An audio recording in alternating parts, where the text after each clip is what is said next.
This is the second in a series of oral histories conducted by the Historical Society of Winters to record and preserve local historically interesting information, voices, memories, and perspectives from members of our community. Today we have the privilege of interviewing Alfred Al Graf, who comes from one of the founding families of Winters. His story is one of a family that arrived in Winters and became farmers, community leaders, and has included generations of great athletes. Al, you have such an amazing family history in Winters. Let's start at the beginning. First, what are some of the family names, including Graf and McMahon, that are in your family tree? Well, thank you, Gloria, for the privilege of being here and being heard. My family really started when my great-grandparents came from Ireland, and they escaped the potato famine. And my great-grandfather, James, came first, and he came to Pittsburgh. Obviously, no airplanes then, so he came by boat to Pittsburgh, and then to Chicago, and then joined a prairie schooner to come across the country to land in Yolo County, and finally settled on the ranch, which is 3 miles north of what's the city of Winters. Of course, Winters wasn't really here then. I don't know all the pros and cons of how the governments work, but I think it was after California became a state, and so both the state and the federal government are trying to get people to settle here. But I think my great-grandfather really was probably almost a squatter at that time. I suppose he lived in a tent. I don't know.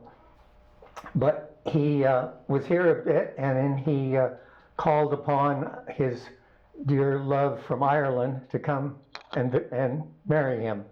And so Mary Ann Crimmin was also from County Limerick, where my grandfather was, but she was from the little town of Newcastle West, which was just outside of Limerick. And she came around through the Isthmus of Panama to San Francisco, and then came up to Winters. And then, both being Irish Catholics, they needed to get married by a priest. But there were no Catholic churches in Yolo County, I guess, at that time. So they went to Sacramento, and in 1958, they were married by a priest in Sacramento. So then they established their squattering home. I suppose it was still a tent then, I don't know. And 2 years later had their first child, a boy. And 4 years later, in 1861, had my grandmother, Maggie McMahon, who was to be my grandmother sometime later. At this point, maybe I should switch to the Graf family. The Graf family, we had a lot of early dates from way back in the 70s, when Susanna Graf was from Switzerland, and she married a Peter Graf from Germany, and so the dates come way back. But finally, Alexander Graf, my great-grandfather, born in Bavaria, came to Pennsylvania, and then later settled in Kentucky. And then he married another German from the, Bergantz family, Carolyn Bergantz. They married in Kentucky in 1853. And the gold rush was on in California, and apparently the Bergantz family were already there. So then the young couple came to Nevada City and settled there, and married, and had 3 boys. My great-grandfather, Alexander, was maybe, I don't know how to say it, but maybe the black sheep of our family. I've been to the Nevada County Museum and looked through their records, and He had all sorts of people suing him for various things. I think he had a lumber yard because by that time the gold rush was really over. We were into the 1860s and such. And he eventually deserted the family and left Caroline with 3 boys, one of which was my future grandfather, Edward Simeon Graf. So then Caroline picked up her kids and went to San Francisco and started a boarding house. And so the boys, one of the boys died young, but she still had Edward Simeon and another brother. And in her boarding house, the kids grew up. My grandfather, Edward Simeon, took up watchmaking, and he was a watchmaker. And then in one of the late censuses, I saw where he was listed as a trolley driver. Whatever. But whatever existed there, summertime jobs, I guess, were not too good. So for some way, and how he came to be, I don't know, but he decided to come to Winters and work at a summer job on a farm. And he came to the McMahon Ranch, which I guess was to be. He came back, he'd go back to San Francisco in the winter time, but he did come back, we think, several summers. And by then, the 2 elder McMahons died at an early age, and we don't really know the facts behind that. But Maggie then inherited the ranch, and she had to buy out her brother, and there was a lot of back and forth that was not easy in those days, but she ultimately became the owner of the ranch. And I think with the help of her mother's sister, who also had come to this country, she probably got some wisdom and financial help. But finally, in 1886, she and Edward Simeon Graf married.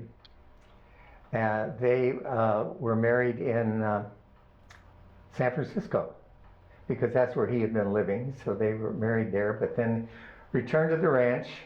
And I think by then they must have built a house, because we think the house was probably built in the 70s. It was a very modest 2-story house. I have pictures of it, and I saw it as a kid and was in it too. But it was not a grand home, very moderate. So anyway, the Grafs then, Maggie and Edward Simeon began raising a family, and in 10 years had 5 kids. I probably should list them at this time. Yeah, sure. The first one, and maybe say what they did at this point.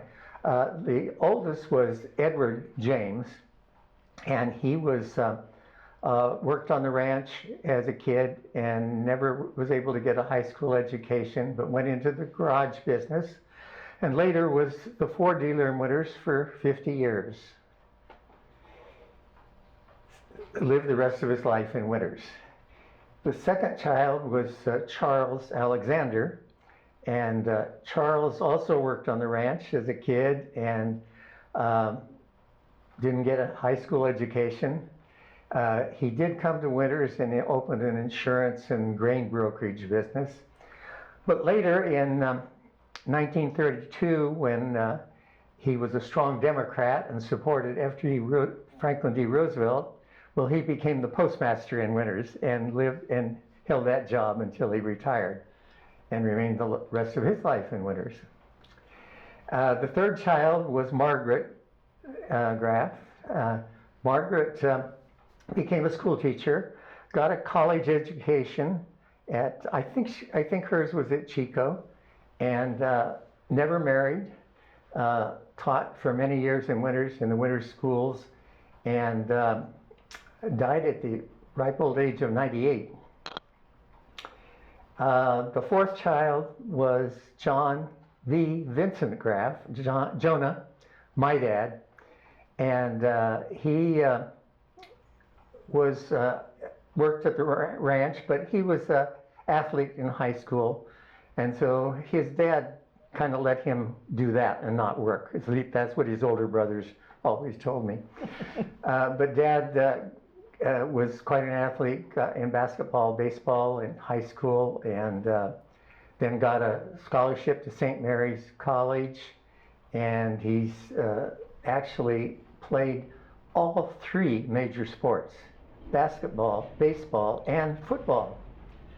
He'd never seen a football game until he got there, because Winters didn't have football at that time. They played rugby.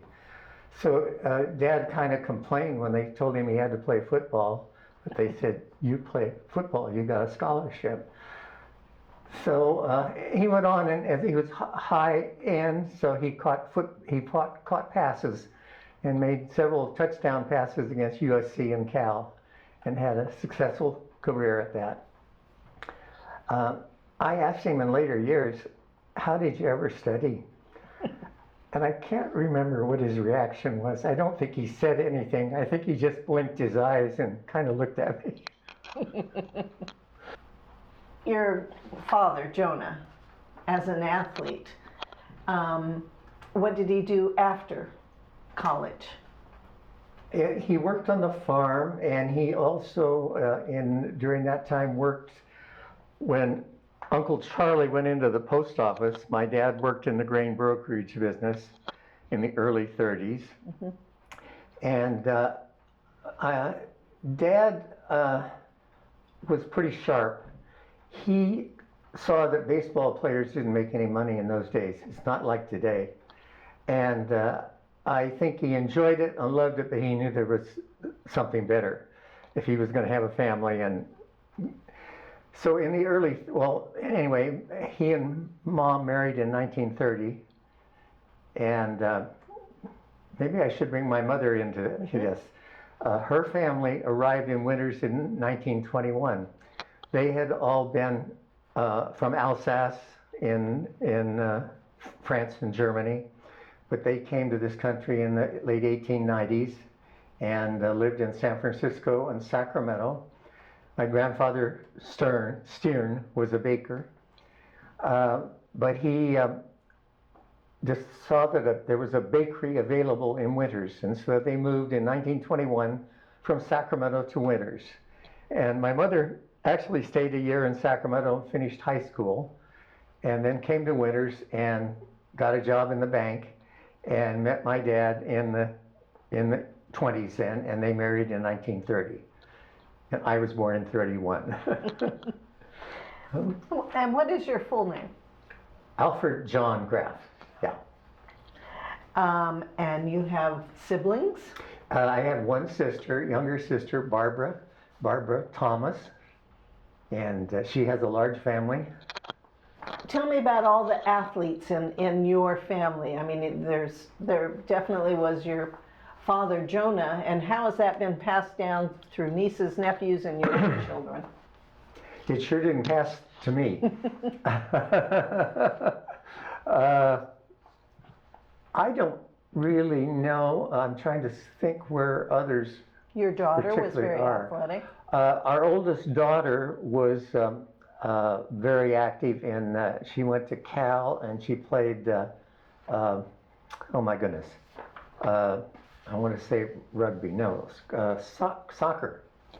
And she was on the Cal soccer team. And she actually refereed boys athletics. And so yeah, she very much of an athlete. The girls were both swimmers, and Carrie was also a swimmer, and Brad too. So they were active in that part. Brad was a pretty good baseball player.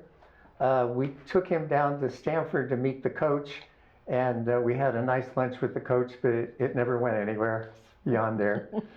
Everyone remembers your aunt as a teacher. Aunt Margaret? Aunt Margaret. Uh-huh. Do you know for how long she taught at the elementary school? Many years. It seems like, I don't think she had to retire at 65, but I'm not sure. Yeah.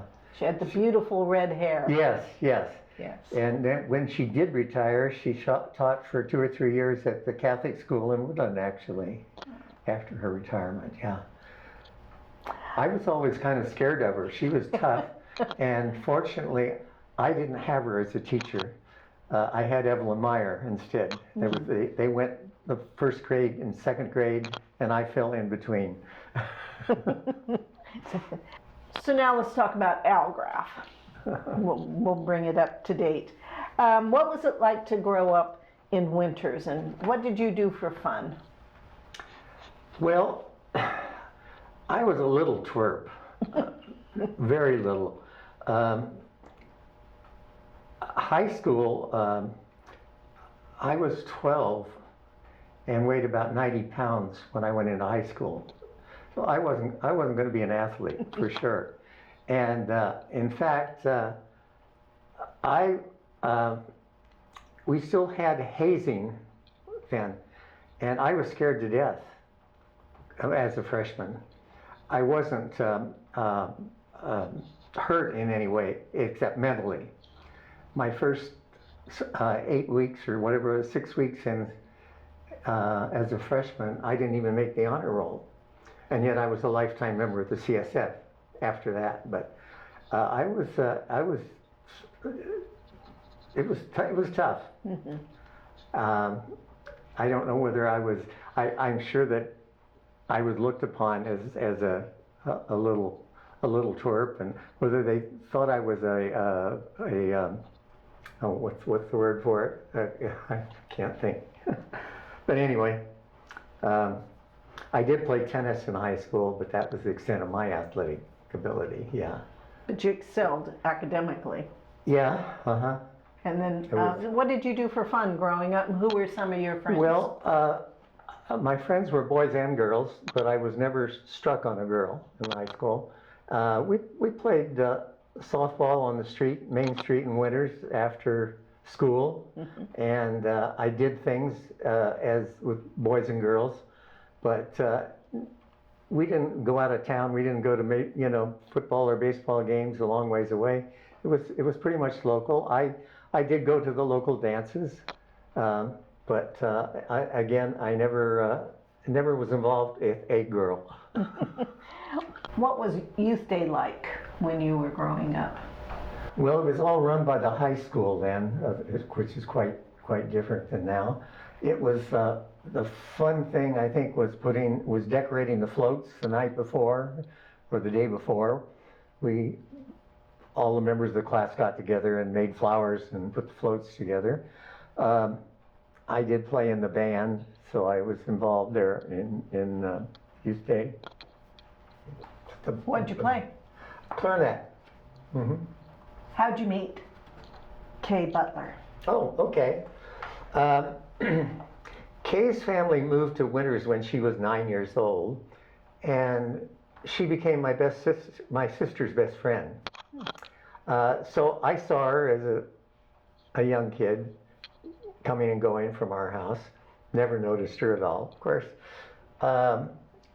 Then in later years, when I finished college and was starting to have to pay income tax, her dad was an income tax, had an office in their home and did income taxes.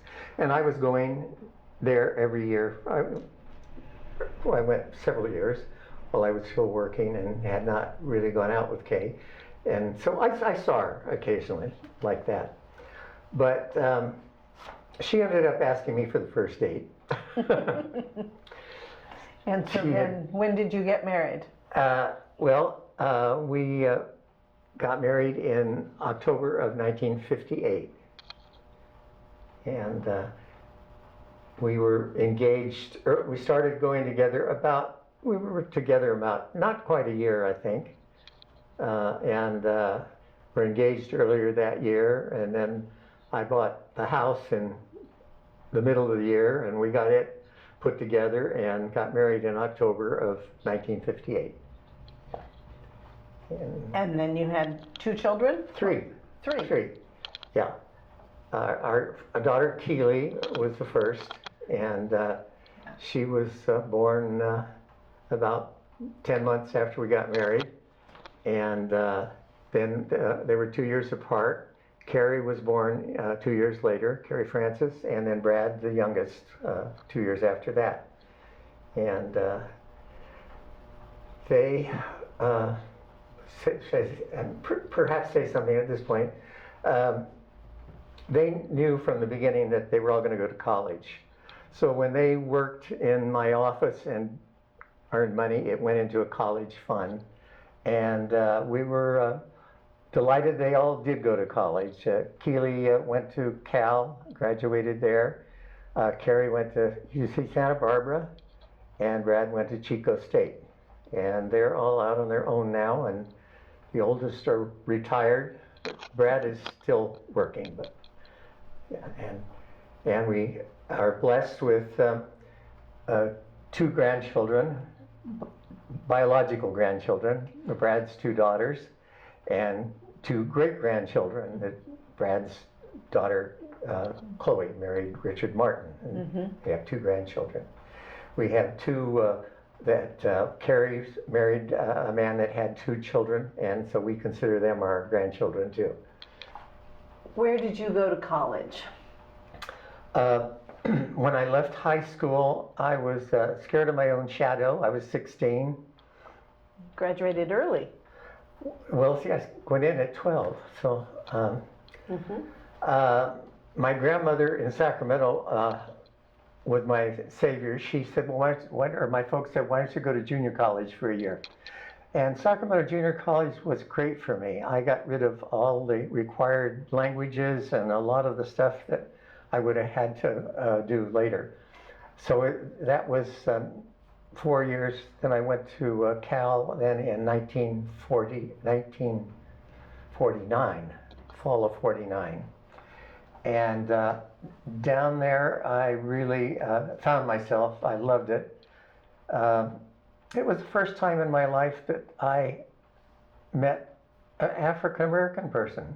Winters had none. No. And I lived in a Bowles Hall, which was a man's living facility, of 200. So we had all sorts of guys. And I met a lot of friends. Many of them became lifelong friends. Most of them I buried, however, by now. But I knew I wanted to be an architect. That all began when Bill Pugh at Winters High School told me in my mechanical drawing class that you ought to be an architect. And from that point on, I didn't really know what it was, but that's what I was going to be. And so at Cal, that's what I took, was architecture classes. And I went on and got my bachelor's in 1953 and my master's in 1954. And did you come straight back to Winters to work, or did you work somewhere else? Well,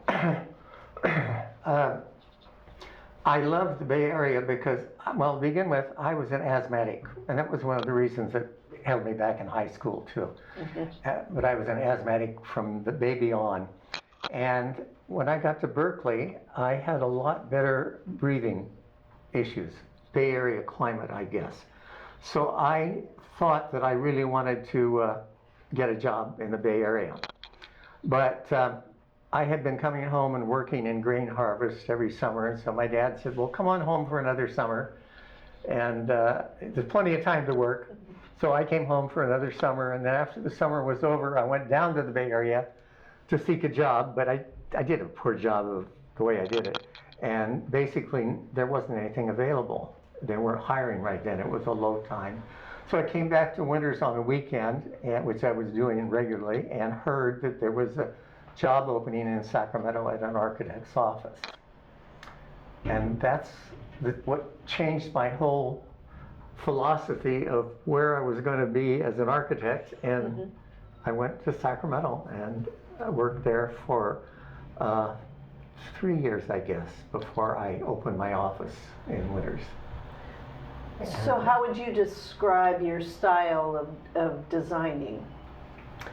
Well, what I had learned and seen at Cal was we called it contemporary then. I guess contemporary can mean any time along the way, but modern in the sense that they were open beam ceilings in homes, radiant heating, lots of glass, certain amount of openness, not quite as open as it is today, where we have the great rooms, but kind of leaning that way. And that was pretty much it, I think. And Would that be called mid-century design now? I'm not sure. Maybe it is called that now. I'm not sure. So what are some of the buildings you've designed in Winters? Because there are many. Yes, well, the schools are the biggest things. The Wagner School, the junior high school, and then at the high school, the first pool, and then the gym, the biggest building. And then I did a shop building and the library, the one that's been taken down now. And then a lot of the tennis courts and football lights. I did a lot of little extra things there at the high school. I did the Olive Pleasant Valley School, which was portable at that time. The school districts were not unified then, so each of these, I was dealing with boards of trustees from elementary, high school, and Olive Pleasant Valley. And that building was later, when the school districts unified, moved into Wagner and converted to a science building. And then when it got trampled to death, because it was a portable, it wasn't built for too many decades, it was sold to and brought down, and where Eddie's and Fusel's restaurants are now. And it's that building, actually. It lives on. So it moved on.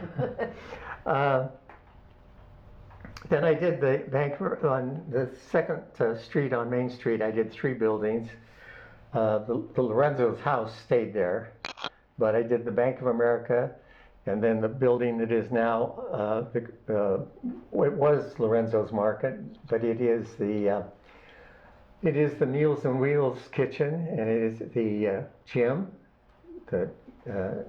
and it is a Sutter office building. And then I did my own building on the far corner on Main Street. Let's see, did the car wash. I did approximately 50 custom houses and additions. Now, those aren't all in Winters, but probably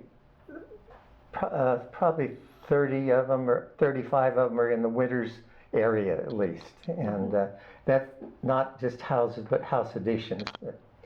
I actually calculated, and I did $16 million worth of business in the 34 years I was in practice. Wow.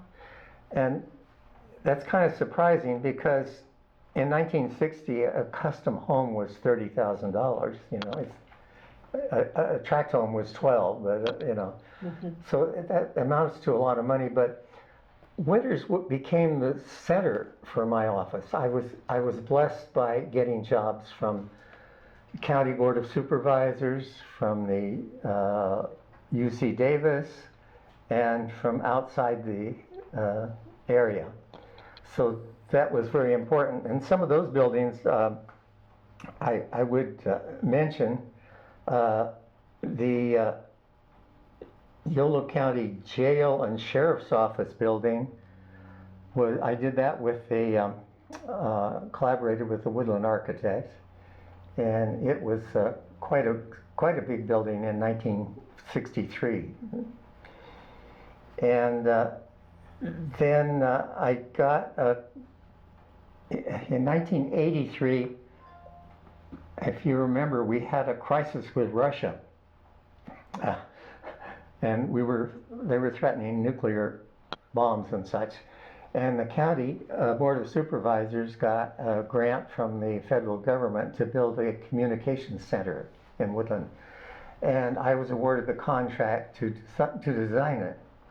And it was a very unique building because it had to be designed to resist fallout from a nuclear bomb. And even though it was a small building, it was over $1 million project in itself. And it had concrete walls and a thick concrete ceiling about 2 feet thick. And then the walls, we bermed earth around the walls to, even though it was above ground, it was actually a tremendous shelter. It was quite an interesting design, very, very unique, and very unique for the time. It was something that I had no training to do when I got into it.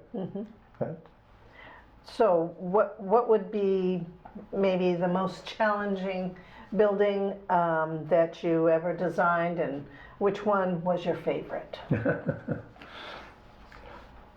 well, the one I just mentioned was a challenge, all right. I would mention one other. The Yolo County Jail was an interesting one because neither the architect in Woodland and I had done a jail before, so we were dealing with Department of Corrections and the Fire Marshal's office in Sacramento. But we'd go to a meeting at the corrections office and they would give us some extra clues on how we had to be sure it was very secure. But then we'd go to the Fire Marshal's office next door and they'd tell us how we had to let those prisoners out when there was a fire. So when you got home and started thinking about this, that was a challenge. I think St. Anthony's Center was probably ended up being my favorite. It was the last large building I did. The real challenge to it was that it had to do so many things that you don't see when you look at the building, because it had the parish offices. It had to have a hall with basketball courts, but it had to be a hall that had good acoustics, which the other gym in Winters certainly didn't have good acoustics, I know that, but it had to have acoustics because it had to have perhaps an auditorium with use. It had to have 6 classrooms, and you don't see it today with 6 classrooms, but with movable walls and such, we did provide 6 classrooms. And so it was, I think, a challenge too, but one that I felt comfortable with because I had become very much involved in the selection of that site when I was on the parish council in Winters too. So it was one that I was very proud of and happy with. You've been involved in many community activities. Which ones were the most meaningful to you in town? Well, the city council and the planning commission, of course, were very, very big ones. I think the thing that I am most proud of, and many people know it, maybe people don't, but I was on the city council when we upheld the planning commission's decision to allow the zoning that allowed the Mariani Nut Company to build in Winters. And I think that's been a big asset for Winters. I think if anything, that was thinking, it makes me very proud. I think it cost me re-election because I lost by 8 votes. And I wasn't going to run, really, because I served 2 terms on the council, and I'd been on the planning commission for 5 years before that. And I wasn't going to run, but I felt that I was chickening out and not to. So I ran and lost by 8 votes. But that proved to me to be very helpful in the long run. I was able to concentrate more on my business then. It took a lot of time to be on those jobs, as your father probably knew. Yes, definitely. But they're worth it, aren't they? Yes, and yeah, some things are worth more than others. And you had so much to bring, I'm sure, especially to the planning commission and to the city council. Just your family history and your experience as an architect and planning. So you had a lot to offer. And so yeah, thank you. And thank you for doing all that. What do you think makes Winters such a special town? I think the smallness of it probably was a big part of it. people just seem to be friendly, helpful, and such. I don't know whether it's that way as much as it was when it was smaller. I'm not sure, but it was a great town to grow up in, a great town to raise my kids in, and I don't have a good answer for that, Gloria. That's a good answer.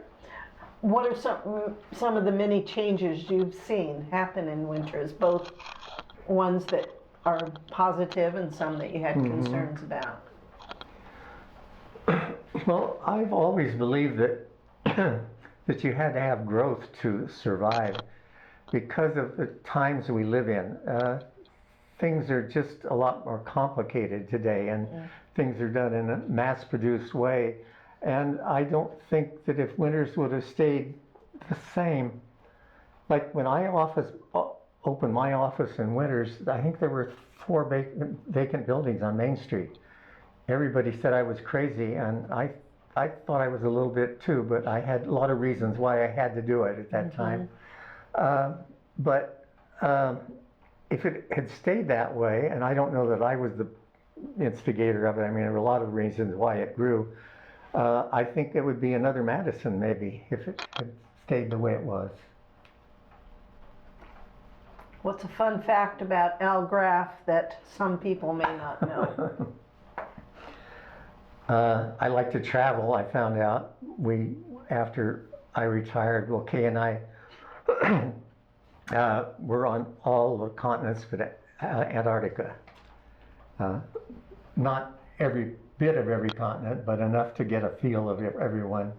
And we really liked that. Traveled as long as we could until they tell you that. And the thing that I do find and tell people about travel, that start at age 60 or so. Don't wait until you're in your 70s or 80s. It's because it gets tougher. And, It does. Anything else you'd like to add to your story? I think I would love to thank the people of Winters that really were so helpful in my business when I started here.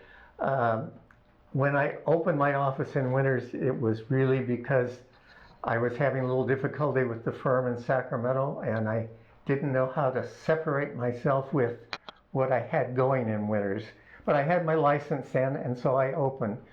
But I was so gratified that within weeks I had people coming and wanting me to do houses or house additions or things like that, and that really really cemented my tie to Winters. And then I had my office open for 35 years and after I opened it. And it was again that small town again, the people that really were a big part. Well, you and your family have been a very important part of Winters history, so thank you for sharing all of your stories. Well, thank you, Gloria, and thank you for the opportunity to be here and talk to you.